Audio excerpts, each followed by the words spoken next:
All right, good evening everyone. Thank you again for joining us. Ito na live back from Manila. Medyo jet lag pa rin tayo, but I hope I'm gonna be as coherent as possible. We're joined again, of course, with former Associate Justice Antonio Carpio. Thank you very much, sir, for joining us. Thank you, Richard, for having me, and good evening to our viewers. Thank you so much, Justice. Again, wow. We were just talking about this last time. I was joining you from Ibiza. Pogo ban. And I never thought of cities in my lifetime that Riza Hontiveros is giving a standing ovation with Marcos Jr. Nevertheless there at the podium or something like that.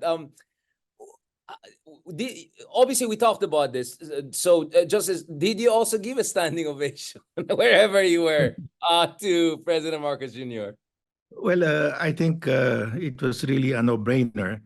The President Marcos Jr. had no option but to ban the POGOs because, first of all, it's really illegal. I mean, uh, it's just a cover to the license, POGO license or internet gaming license, is just a cover so that these Chinese criminal syndicates can conduct illegal activities here, like internet scamming, phishing, uh, sex trafficking, human trafficking, and all sorts of criminal activities. They fake their birth certificates.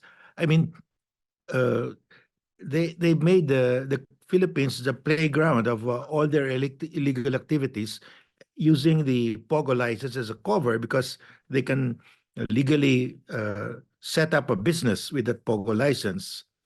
So, but we all know, I mean, because China bans POGO, so how can they say that their market is China? It's really contradictory. It's a no-brainer to say that they're using it as a cover. And even for, let's say, Malaysia, which allows gaming, uh, Malaysia will not be happy if they operate in the Philippines. They don't get taxed by Malaysia, but their clients are in Malaysia. I mean, Malaysia would require them to register in Malaysia and to pay taxes in Malaysia, and there would be no sense for them to open an office here anymore. So actually, they're opening an office here so that they're free from any liability in Malaysia, criminal or tax or otherwise, but they get their clients from Malaysia. But that is really just also a cover. I mean, maybe they're doing that there. That's not their real business. Their real business is internet scamming. They're tapping into the bank accounts of customers of banks. And The real business that's is the dirty real business. business. The real business is dirty business. Justice, obviously, I mean, of course, we welcome that announcement. And after our interview last week, I was very encouraged that is the direction we're going in. And I saw a lot of optimism, almost certainly on your side, that this is going to happen. This is an announcement is going to happen. It was a highlight of his son. And next to the West Philippine Sea announcement, which we'll also discuss shortly, wala pang 12 hours, bigla may mga authorities dyan na asking for exemptions for 7 or 10 or 11. Like, the ink didn't even dry. And Well, you already initially, have maneuverings happening. Dinidribble na. initially the people at PAGCOR who obviously know everything what's happening wanted to continue some of these POGO operations, but I think the president was clear, all. And so they have to really cancel all the licenses that they issued because it's really a scam. I mean, it's giving us a black eye. Everybody knows that the PAGCOR license is just a cover for illegal activities, and they should be ashamed. The people in PAGCOR should be ashamed to allow this to continue. Well, now, in fairness to President Marcos Jr., I think he very much sensed that his vulnerability is really on economic issues. We saw negative 70+% net approval on inflation, not so good on employment generation, although slightly better than other economic issues. He said that isa sa concern niya is to make sure yung mga maapektuhan ng mga trabahador na Pilipino Not many, but more or less he made sure na they won't be affected as bad, that there won't be a major dislocation. We know that the contribution is like 0.0001% of the GDP, but nevertheless, of course, Justice, we also know that there's certain areas, especially in CBD, no? Marami nagpaparenta sa mga pogo-pogo na yan. What should we do in terms of making sure that the economic fallout is not that stark? Or you think this economic fallout won't be stark anyway because it's just so limited and they never pay taxes anyway? And Well, or like, so what if there's an economic fallout and this is damn illegal? Just stop the whole thing. well, first of all, the POGOs have mostly left already. I mean, there was a during the pandemic they left, and that's one. Second, whether they make billions for us or trillions, I mean, we should have to stop that because it's illegal. I mean, unless if you really want to make money out of illegal items, let's just allow everybody to plant opium. I mean, if that's your It's a justification slippery for slope. saying even if there are illegalities there, their operations are illegal because they're earning, how much are they saying? Uh, 20 billion a year? Well, if that is your uh, standard, let's just allow opium to be grown here. It will be 1,000 times that. I mean, it doesn't make sense. I mean, that's not what economists uh, think as a development. Right. I mean, I think someone said, I mean, why not just legalize everything? Prostitution, trafficking. Para, I mean, may kabuhayan, di ba? I mean, so it's really ridiculous, the economic reason that they have been using. Um, Justice, what are you expecting in terms of the smooth implementation of this, in a sense that, I mean, if the syndicates are involved in all of that, hindi ba may risk na they will go lie low for now and then babalik na naman sila later on if they feel the scrutiny and the media heat and all of that is gone? Or you think that we have crossed the Rubicon in a good way this time? Well, I think they will die out because unless you have the support of Malacanang, which they had during the time of Duterte, it will not prosper. It will die down because Malacanang will be, first of all, putting the brakes in immigration, in the PAGCOR, and in the local governments. It will be difficult for them. They will be raided and raided and raided, and they will run out of money just paying these raiding teams. It doesn't make sense. Yeah, it's a kind of a cat and mouse game that is not worth. I mean, these are international syndicates, right? I'm sure they're gonna find some banana republic to relocate to anytime. Online lang Yeah, naman, di ba? Yes, I don't think that it's worth for them to stick around too much. yeah, they should go to the Pacific Island states and take over one Pacific Island state.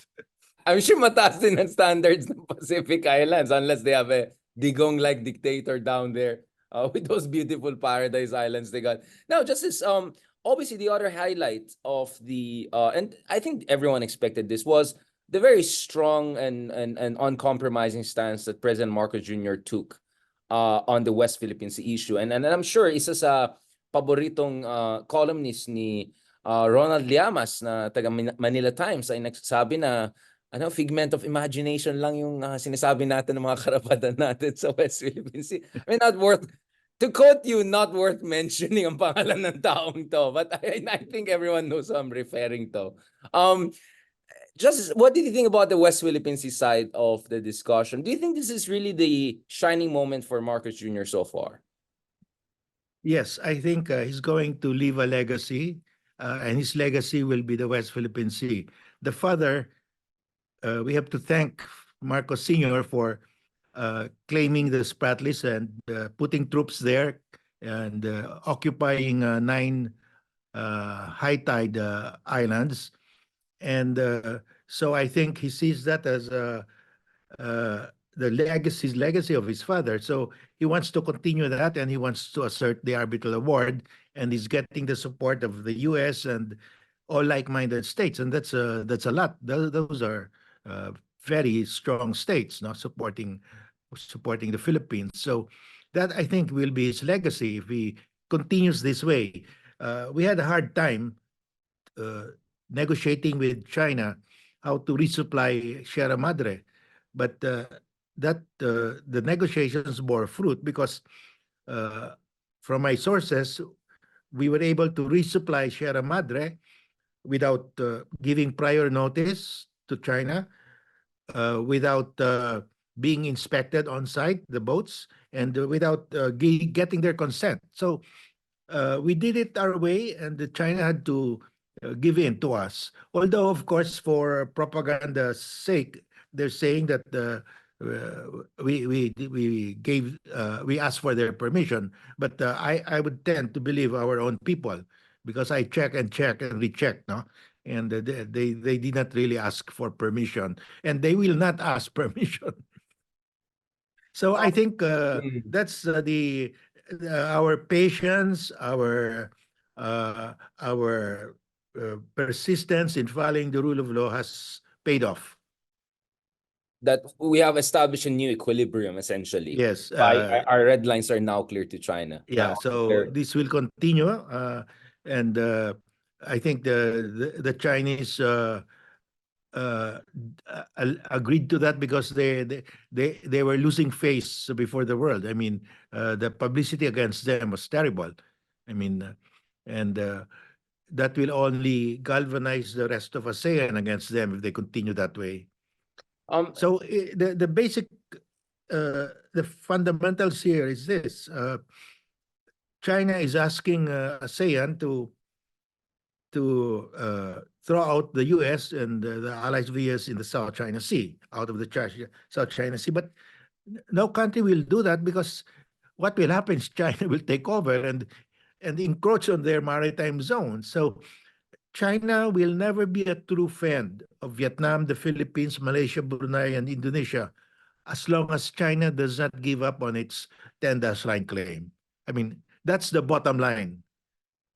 China will never be a true friend of the Philippines, Vietnam, Malaysia, Brunei, and Indonesia for as long as China will cling on to this ridiculous claim that they own almost the entire South China Sea. I mean, yeah. nobody will consider themselves a friend of China on that ground alone. Well, unless if you're a Duterte or something, which we'll discuss very shortly, Well, there Justice will be Carl. outliers like Duterte for one Exactly. reason or another. Before talking about Sara Duterte, papunta na tayo sa Germany. I'm sorry, papunta tayo sa Davao soon.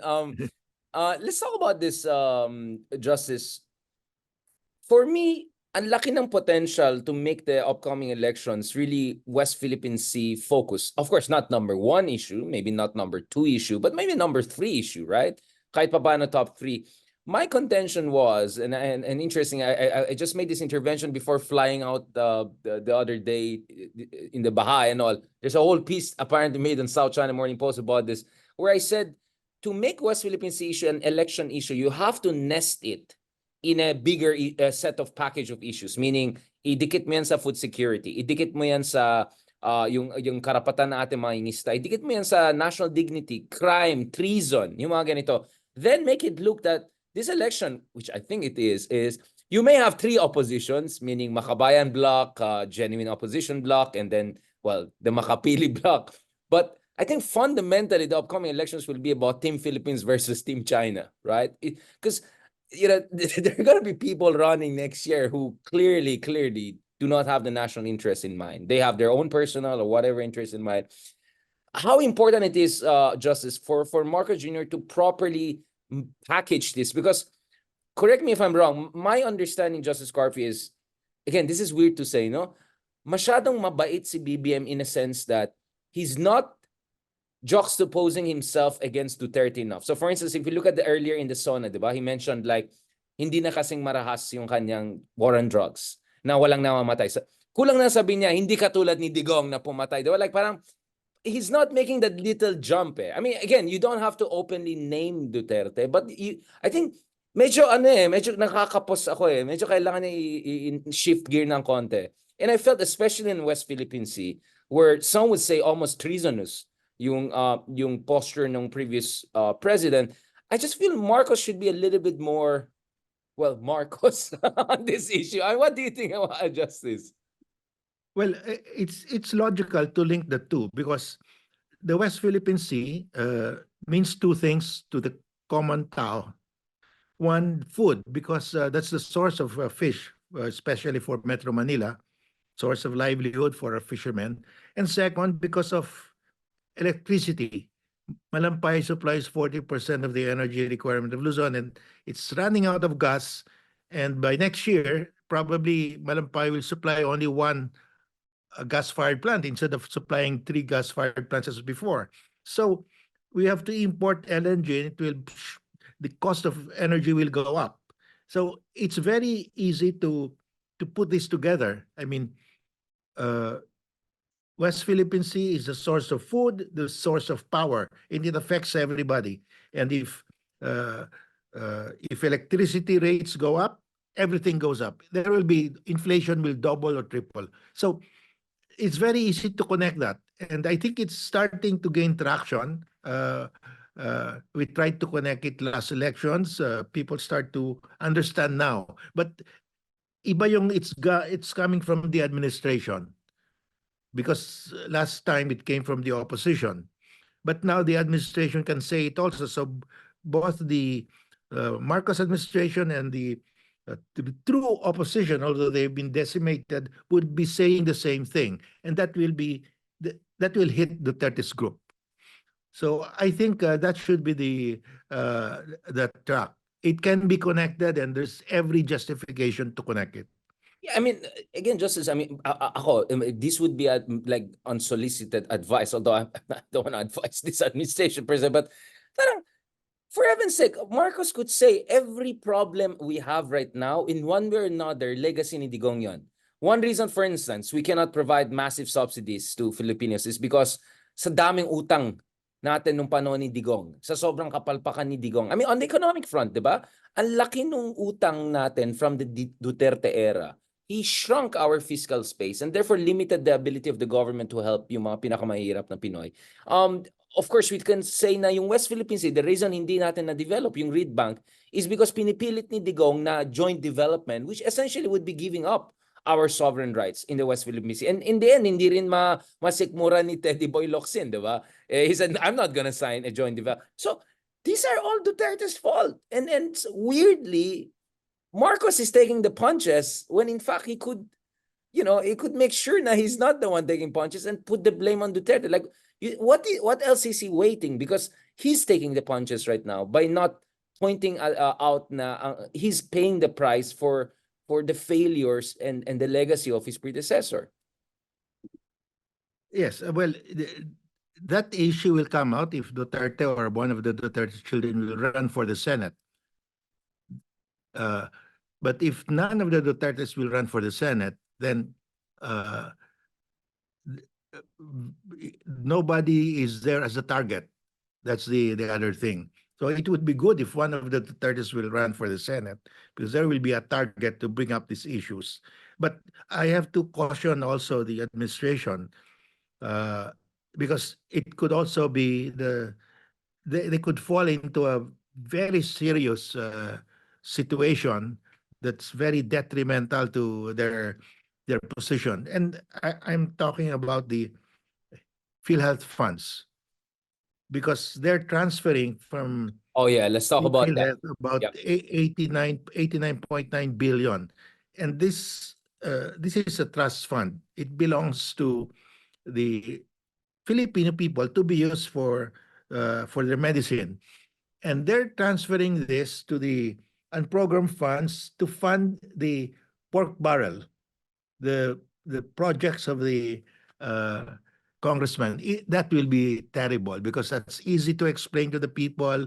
It's legally unconstitutional, and I can show it's unconstitutional.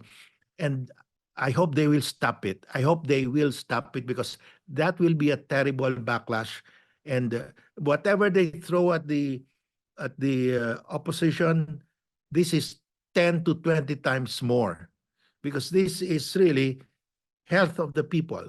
And this is medicine, medicine for everybody. And you are taking away 90 billion.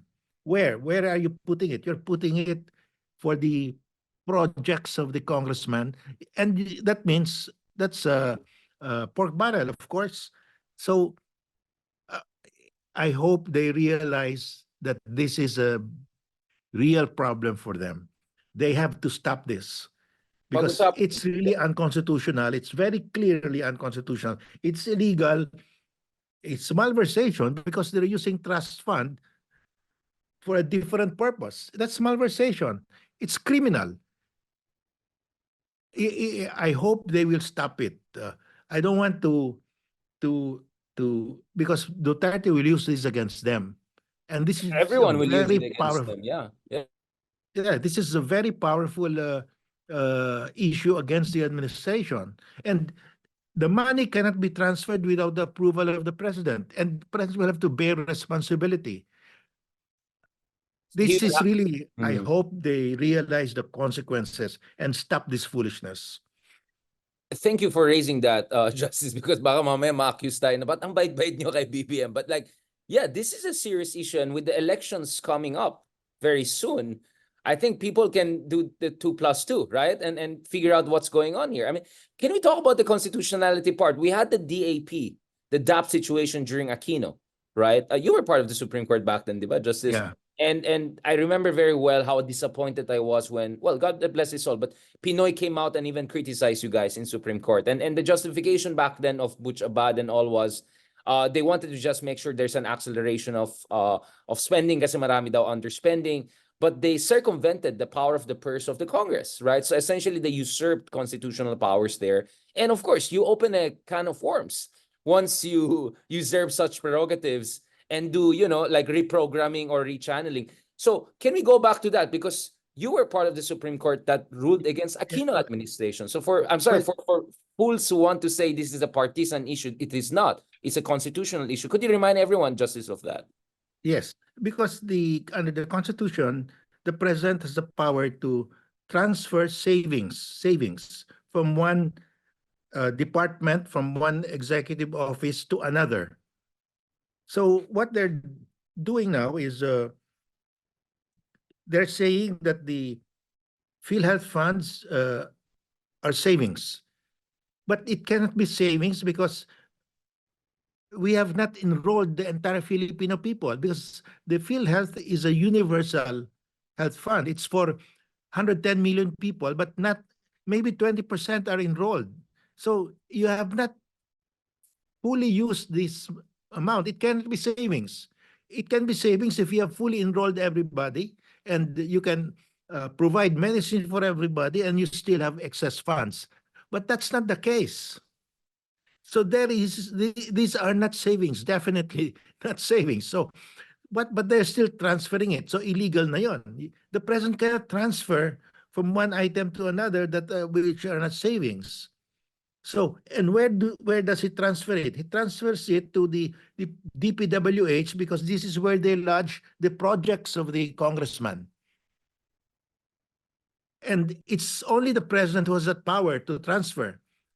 Although they ask the Secretary of Finance to issue the directive, but I'm sure the Secretary of Finance had a memorandum from the president to instruct him to do it, because So wala I kang don't fall think guy Recto dyan. will do it without a directive Yeah, from the president. So they're exactly. trying to shield the president, but that will not work. Everybody knows it has to come from the president.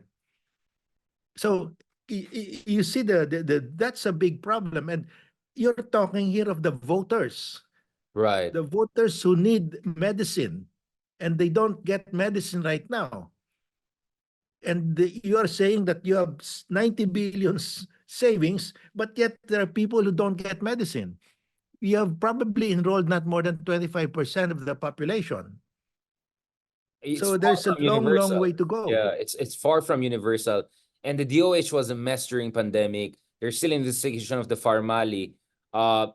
Yeah, I mean, this is pouring gasoline on This is, fire. if Farmally, this is 10 times, 20 times worse than Farmally. Because Farmally, how much was that? Uh, uh, Billions 12 of pesos billion, lang. Oh, yeah. about 12 billion. This is 90 billion. Yeah. This is like 6 times, 7 times more. I think the Department of Finance Secretary being a ex-politician and congressman and all might not also help, right? Like, had we had technocratic persons and some sort of plausible deniability, Marcos could have got around it. But he's gonna take the punches for this. And if he doesn't do the right thing, deservingly so, he's gonna take punches for this. You're absolutely right. This will be, kumbaga, ulam yan sa mga Dutertes, di ba? To pin Yeah, down. the Duterte Ulam can talaga yan. really, Yeah. yeah, and they will be they will be defending the masa. I mean, they will claim to be the protector of the masa here. Yeah, Mr. Formal. This is terrible. This is going to be a debacle for the administration. But I don't want the administration to be transferring these funds. These belong to the Filipino people. Yeah, it's wrong. And at the same time, it's politically suicidal, if ever. No, if they really Yes. it's wrong. So Yeah. I hope they stop it. So this could be the big issue in the elections, corruption, essentially. Yeah, Yeah. this could overshadow all the other issues. This could Absolutely. overshadow the POGO, is overshadow the West Philippine Sea. Very easy for all the other issues to be overshadowed. Ma-crowd out. And then ma-weaponize ito. Yeah. Weaponize it ito is. ng people who have no right weaponizing this. Yeah, because if you do this, you are really heartless. I mean, you are really heartless if you deprive the masa of medicine that they need. And of course, all of this, while we're still debating what on earth is this Maharlika Fund all about, right? Na ang taas-taas ng sahod nung boss ng Maharlika Fund, Sarap Buhay, di ba? We'll talk about Sarap Buhay in different ways later on. But I mean, look at it. Marcos Jr. announced that he has, 5,500 new flood control projects and all of that. And the next thing you know, I'm not sure how many flood projects really worked. So I think that reminded people also of corruption, right? I mean, I think a lot of people would say, wait, chine-check ba natin talaga itong mga flood control project or project-projectan lang yan, di ba? I mean, he kind of looked like a fool, no offense to him, but it didn't give him a good look, because just a few days later on, massive flooding. Although I don't think the rain was as bad as Ondoy time, but I'm just, so Marcos can be pinned down for not only incompetence and lack of assertiveness, but also not cleaning up things when medyo lantaran. What is your read on this, Justice? Na Yeah, pwede magkumpul-kumpul yan, di ba? Delikado siya.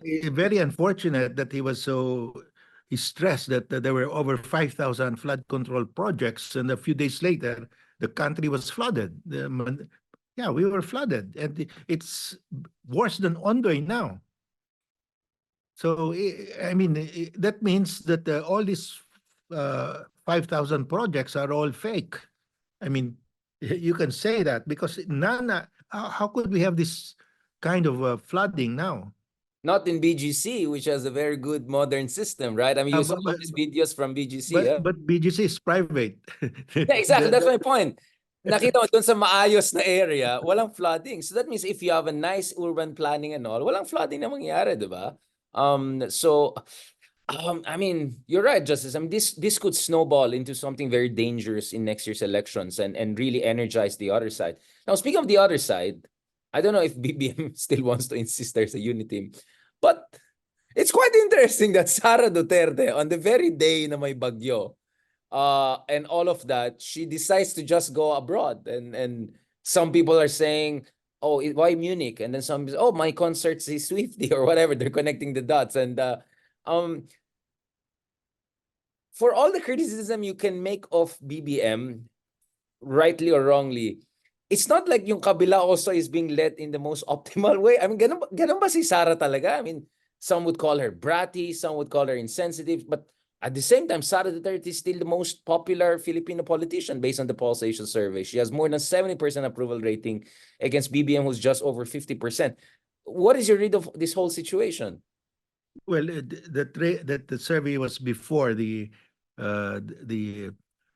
Karina flood, and before that incident where she left on the day of the storm, typhoon.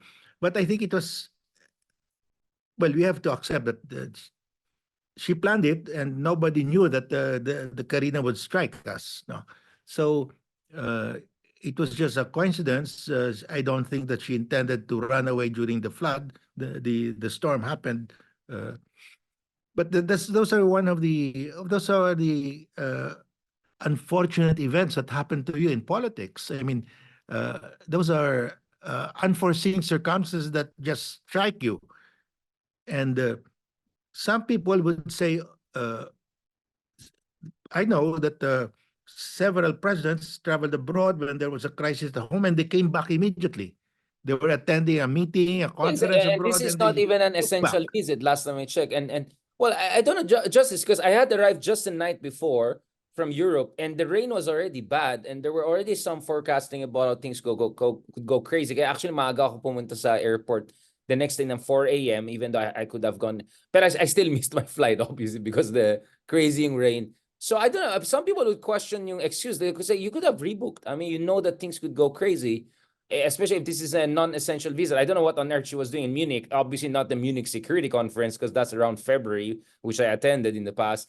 So this didn't seem to be a very serious one. So I just felt kasi Lenny Robredo, the ex-VP, coming out very strongly and saying Angat Buhay is very much, gonna help and volunteers are there, etc.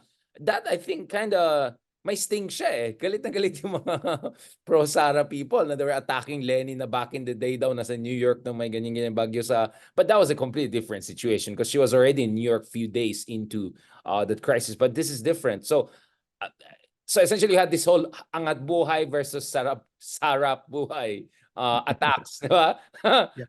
But what you're saying is that maybe it's unfair na talagang maybe Yeah, she genuinely didn't know it's gonna be that yeah, bad. there was no really intention, but it happens. In politics, you fly abroad and something catastrophic happens back at home, and you have to fly back to show to the people you're concerned. And that was her mistake. She did not fly back. You have to really drop everything and fly back. Her mistake was not to leave. Her mistake was that she did not fly back. Although may sinabi silang may statements sila na something like parang she only had travel authority charot so she couldn't come. Parang I don't even know how to regurgitate the argument. It's just so ridiculous na parang ano ba parang yun lang daw yung travel authority niya na hindi siya makaano like I don't know. She could have at least live stream and say, guys, hi guys, I'm here. Don't worry, we're coordinating. Hindi, wala eh. Next thing we know, biglang lumitaw sa Munich, tapos may meeting, busy daw. Parang busy doing what? Diba?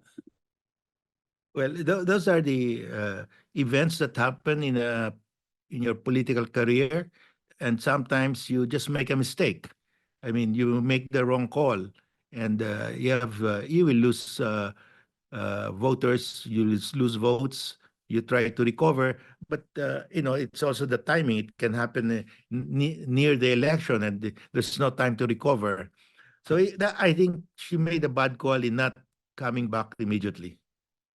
I want to ask you this, Justice, because again, sorry, putting on, but you're from Davao, so a part of me is still skeptical that her numbers will significantly go down after this or any. Parang feeling ko sobrang solid na yung base niya eh. Because if you look at her numbers in Mindanao, it's almost 100%, 95. Her numbers in Visayas is around 80+%.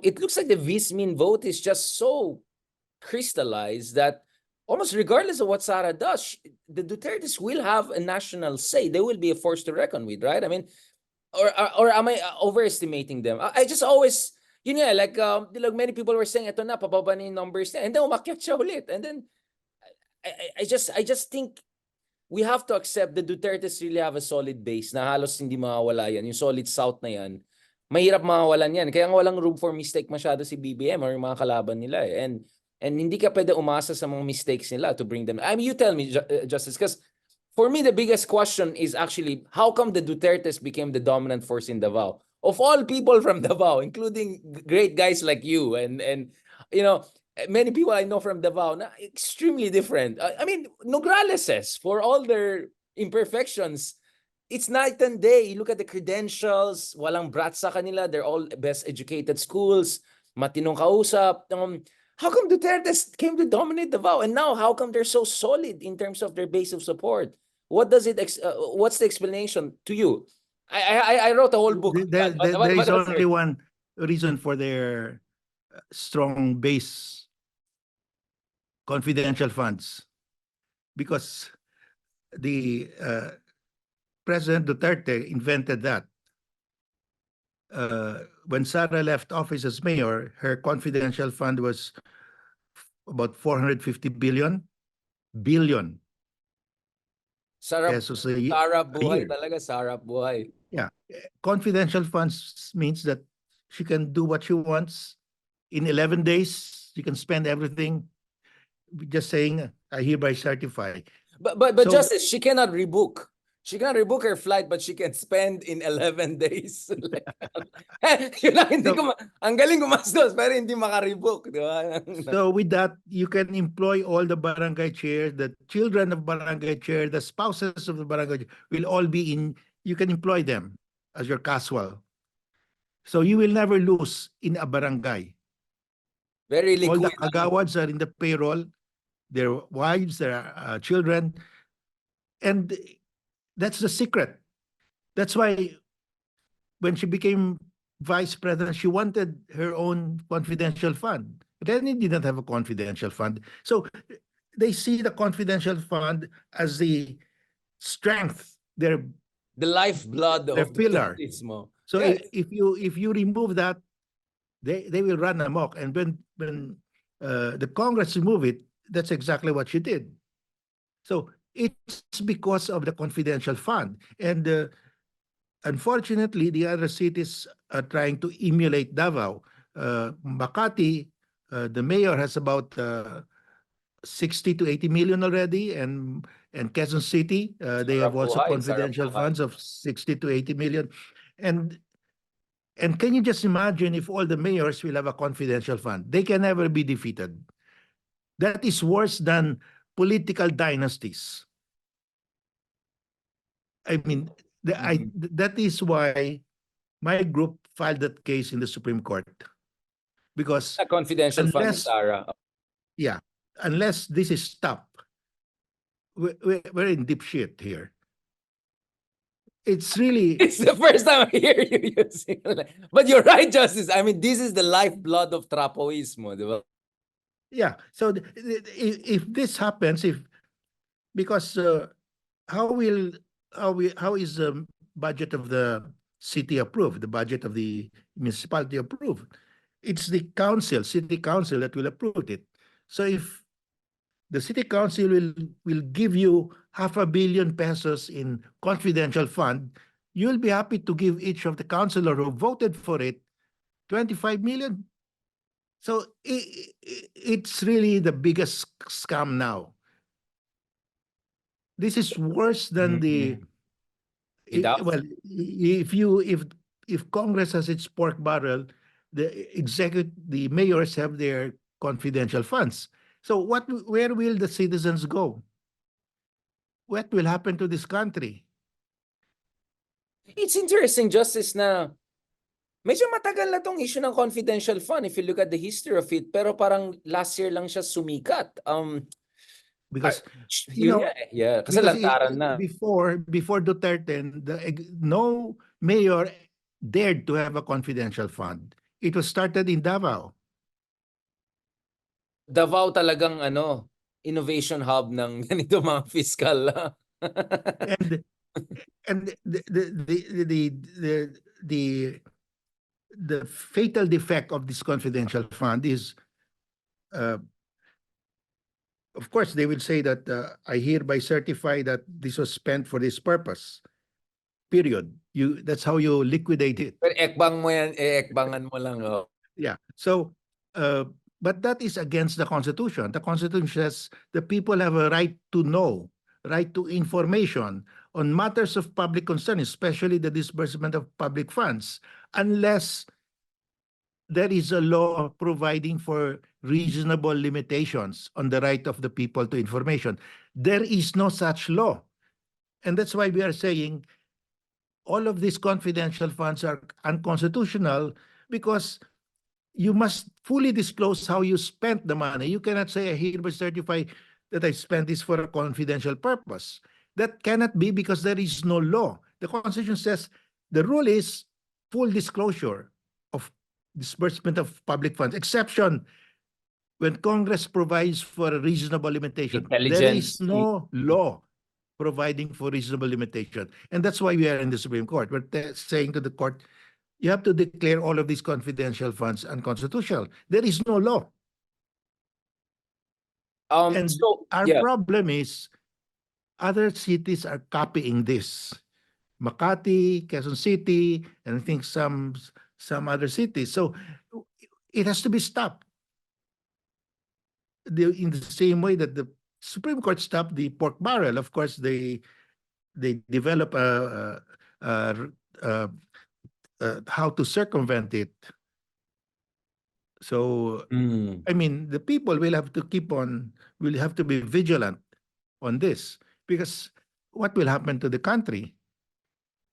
I mean, I always was wondering if the reason for the popularity is ganyan, yun pala it's ganyan. Ibang direction ba? Akala ko ganon. Ganon pala. No, you were asking me how come they're so popular?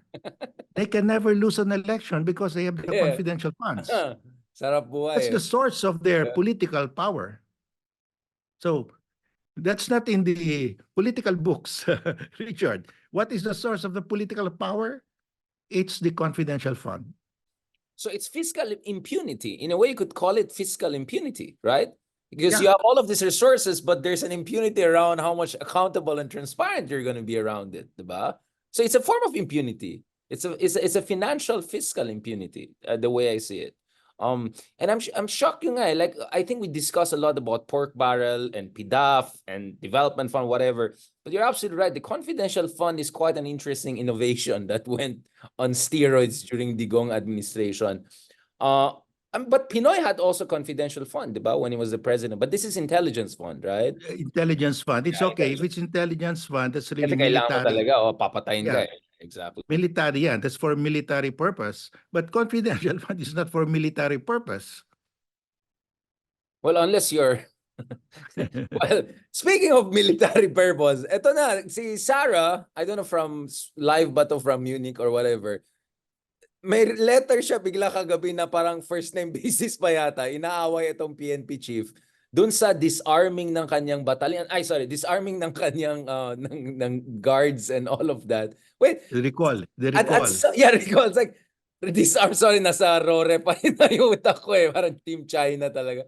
No, Justice, I mean, why would a vice president have hundreds of security personnel to begin with, and now I don't know, it's down by another 75 or 150? Like, so it's not just confidential funds, it's also these huge battalions of what's going on here? Well, I think let's go back to the other vice presidents.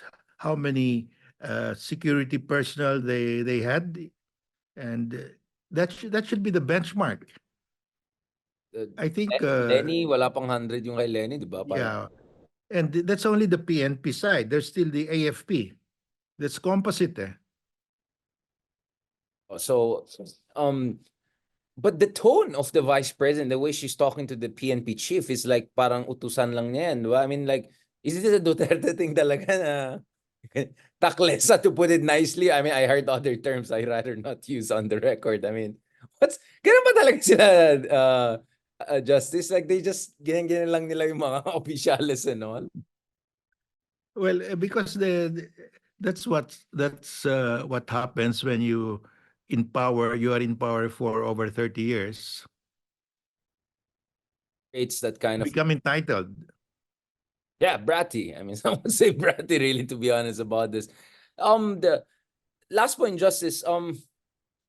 So next elections will be team confidential funds versus team on program funds. I mean, like, this That's is it. bad.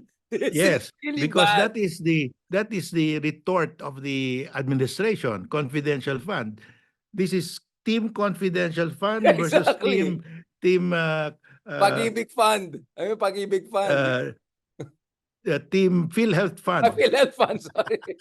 Baka mama, di ba, I mean, like, this is bad. Like, magmamudslinging sila in next elections. Naku, mahabang usapan to, di ba? Bakit? Ikaw nga ganyan. Hindi, bakit? Ikaw nga ganyan. But that's really that will really fuel the next election. The confidential, the PhilHealth funds is, if they succeed in getting that 90 billion, that is what's gonna fuel the elections. And of course, the 50 billion confidential lang fund tayo. that, that, has been accumulated by the other side. that's you don't want that's gonna be nasty elections if it goes back palakihan ng sarap buhay, di ba? Sarap buhay versus golden era buhay, di ba?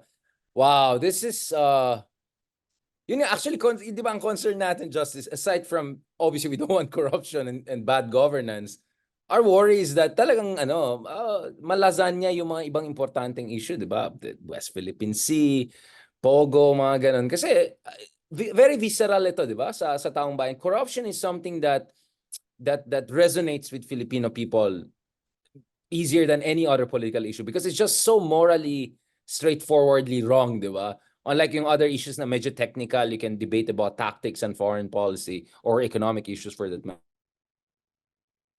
Yeah, these are gut issues, really. Medicine is a gut issue. And I think in the battle of confidential funds versus PhilHealth funds will lose Yeah, because it's closer to the gut. It's a gut issue.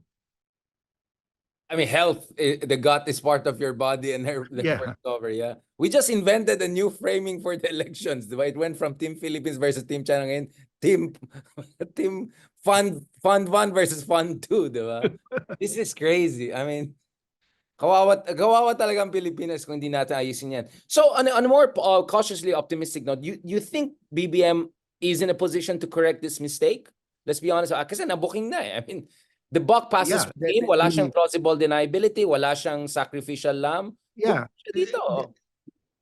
This is as clear as the POGO. It's illegal. I mean, the transfer of the funds from PhilHealth to the unprogrammed funds. There's a group of UP professors. They're going to the Supreme Court soon, no? Sila Cielo Magno. So, it's, whatever is the result in the Supreme Court, it will be bad because the people will say, bakit tinanggal lang kami ng medicine? It will be bad. And the Supreme Court doesn't have confidential because that's the problem. Like, wait lang. Sino pa bang may confidential fund, diba? Yun ang problem. It's like everyone is invested in a certain status quo. Yeah, what the Supreme Court can release the decision of both cases at the same time if it wants to. They have enough time. It kills everybody. That was no usapan. That's it. The Supreme Court will be up there if it does that. It slays the two evils. Exactly. With one, like isang one dragon slay. I mean, just to end on this note, I mean, I don't know what is the norm around an ex-justice commenting on matters of Supreme Court. Are you cautiously optimistic that they will do the right thing at the right time also? Because timing is an issue too. That is my prayer every night. Yeah, because Justice, I'll be honest, things didn't look very good in the past. I mean, I can go case by case, and I know a lot of times you were just outnumbered, to put it brutally honestly. But overall, the institution of the Supreme Court, I don't think has had its most golden era over the past decade or so. Again, no offense to you, Justice, or other members. It's just honestly from the outside. Do you think this could be its redemptive moment? Well, when it comes to the Supreme Court, I will have to be cautiously optimistic, but still optimistic, because I think they will see the consequences of this, the historical consequences of this. They have to decide it right. Thank you so much, Justice. I really appreciated this discussion. I thought papunta na naman tayo ng Kiboloy and all of that, but no, this is really serious, right? This team confidential fund versus this is really we're talking here about national. This is the greatest threat to our democracy. These two issues here, the confidential funds and this PhilHealth funds being transferred. Essentially, fiscal impunity. I would put it that way. That's the term I'm going to use for it. Thank you so much, Justice. I appreciate it. I think this is also a good reminder to the people that, for all the praise we make of Marcos on West Philippine Sea for good reasons, because he's doing the right thing.